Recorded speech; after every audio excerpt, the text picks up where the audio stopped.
When I got home, the person meant to be there was gone, with only traces of a wedding left in the room. If you found yourself in such a situation, what would you think? And what kind of actions would you take? Depending on the actions you take at that moment, your future might change drastically. Yes, just like the case I'm going to introduce to you today. Fukuoka City, Hakata Ward.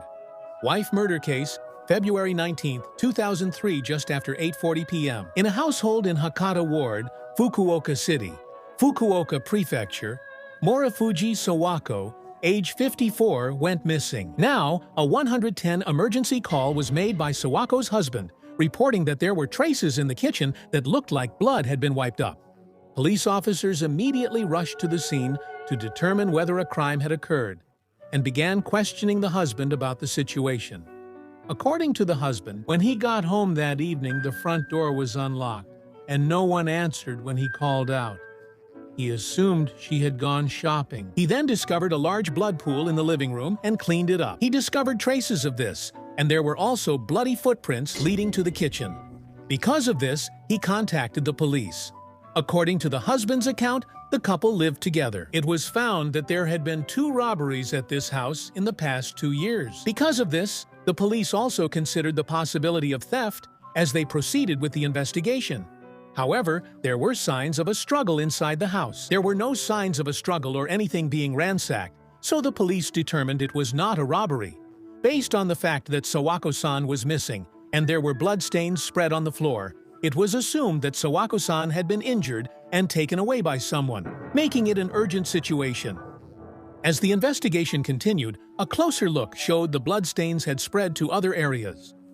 It was then discovered the bloodstains formed footprints. Following them led to the kitchen, and when the kitchen was examined, there was one thing that was puzzling. Despite nothing else appearing out of the ordinary, there was something strange. Only the case for the underfloor storage was out of place. The police found it suspicious and opened the underfloor storage. There, Sawako-san was lying inside, already dead. There were signs of strangulation on her neck, and in addition, her head had been struck. In total, there were more than 100 injuries. There were wounds, and death was caused by traumatic shock from severe head and neck blows. There was no sign of disarray in her clothing, nor any evidence that the place had been ransacked. Therefore, the police began investigating the case as a murder committed out of personal grudge. According to Sawako's husband, on the day of the incident, he was running a hotel and, as mentioned earlier, returned home in the evening after work. But that day, the usually locked front door was found unlocked. Feeling uneasy about that, he still greeted with a "I'm home" as usual. But there was no response from Sawako. He wondered if she forgot to lock the door when she went shopping. Assuming she was out, he turned on the lights and was shocked by what he saw. According to information from nearby residents, Morifuji's car had been gone from his house since around noon that day. Later, it was found at a commercial complex about 9 kilometers away from the scene. Police believe the suspect stole the car to escape, drove it here, and abandoned it.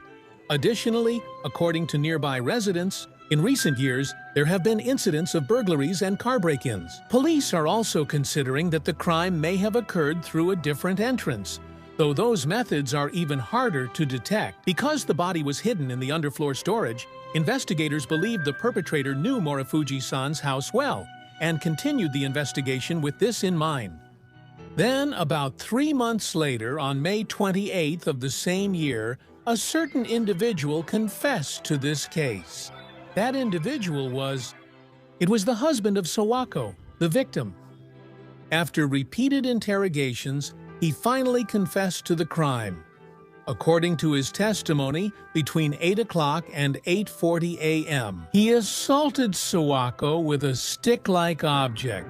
He struck Sawako, strangled her with both hands, and after confirming that she had passed away, he hid her body in the floor storage. There was no testimony about the stick-like object, the crucial weapon only the perpetrator knew about. There was no secret confession. The husband was then arrested and prosecuted. On June 18, the Fukuoka District Public Prosecutor's Office charged the husband with murder and corpse abandonment. In August, the trial took place at Fukuoka District Court. At the first hearing, the defendant unexpectedly changed his previous statements. "I didn't do it. I only said everything because the police threatened me." He completely denied the basic facts and claimed his innocence. Then, on February 15, 2005, the day after the prosecution's closing argument, the prosecution argued that the motive behind the husband's crime was that the defendant planned to kill his wife after she confronted him about his affair. He carefully created an alibi and tried to destroy evidence, making it a vile and malicious crime. The prosecution seeks 18 years in prison. In response, the defense argued that the husband had an alibi because he was at work at the time. They also pointed out the inadequacy of the investigation in this case, and once again asserted his innocence. On April 19th that year, the second half of the trial occurred, and the Fukuoka District Court found the defendant not guilty. Why did the defendant confess during the investigation, and yet, in the end, receive a not guilty verdict? Behind this, the testimonies of a man and a woman who lived near the scene became the key. The two of them listened to the defendant's testimony. They pointed out the contradictions in it.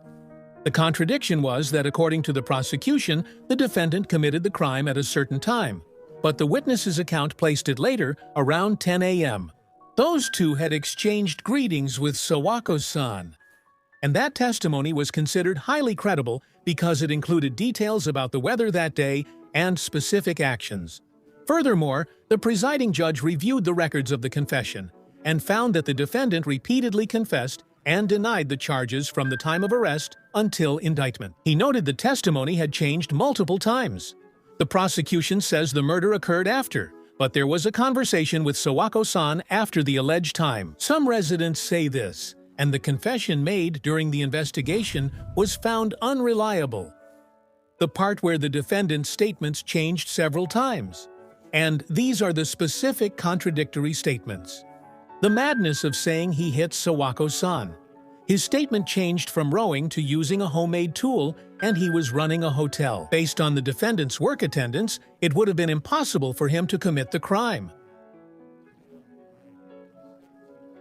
Including the payment for the lost income caused by calling out the police officer's name in front of the police station and summoning the police officer.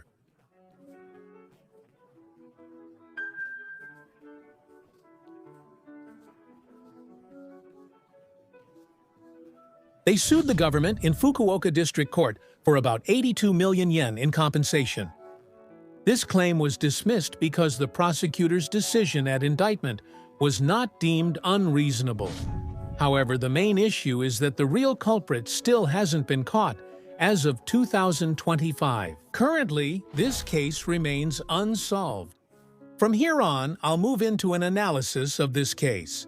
But after hearing everything so far, who do you honestly think the culprit is? I'm sure many of you already have a feeling about this, but the one who killed Sawako-san, I think it's highly likely that the culprit is someone who had more than just a passing acquaintance with her.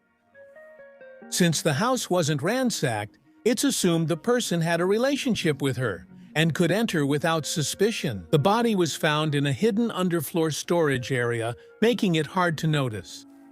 Also, since it's believed there wasn't enough time to linger after the murder, it's possible that the person knew about the underfloor storage in advance. If that's the case, what was the intention behind hiding the body in the underfloor storage in the first place? The body would have been found eventually, as a large amount of blood remained. There were signs of blood being wiped up and footprints leading to the kitchen's underfloor storage. What can we infer from all this? That this case was by no means a carefully planned murder. However, I think it's highly likely that the suspect knew about Sawako-san's actions, her husband's work hours, and when he would return home.